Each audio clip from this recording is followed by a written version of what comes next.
Aujourd'hui, on a la fête de la science. Eh bien, c'est aussi l'occasion de faire connaître ce qui se passe à Sophia Antipolis et faire qu'on crée des vocations pour l'avenir.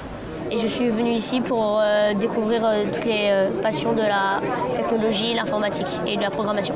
Ces 50 dernières années, les innovations marquantes, les projets marquants pour le centre de Sophia Antipolis, c'est d'une part la première connexion Internet entre les États-Unis et la France qui sont passés par le centre de Sophia Antipolis. Ensuite, c'est la création d'e-log, l'une des premières startups d'INRIA, c'était en 1987.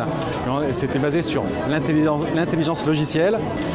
Et puis c'est important de parler de start-up puisque les start-up sont pour nous un vecteur de création et d'innovation.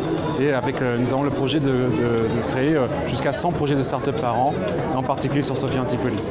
Sur Sophia Antipolis, on a plusieurs axes sur lesquels on travaille. On a bien sûr les développements et on a les plus gros centres de cybersécurité des SAP qui se localisent sur Sophia Antipolis. Fingertips qui veut dire effleurer du doigt. Et on a mis au point un coussin pour les personnes en perte d'autonomie, les personnes âgées. Un coussin qui leur permet de se connecter à leur famille, à leurs petits-enfants, les enfants, comme si elles avaient une tablette ou un smartphone, mais elles ont un coussin. Et sur ce coussin, il y a des capteurs. Donc je peux voir les photos que la famille m'a envoyées, je peux lire des livres audio, je peux savoir dans la journée les rendez-vous qui sont prévus. Je peux aussi déclencher les secours. Donc voilà, un coussin qui n'est pas stigmatisant, qui est pratique pour des personnes en perte d'autonomie, en situation de handicap. On commence en accompagnant les entreprises depuis le début jusqu'à non pas la fin, mais en tout cas jusqu'à ce qu'elles soient véritablement matures. On a des incubateurs, on a une pépinière d'entreprise, on finance des clubs d'entreprise, des pôles de compétitivité.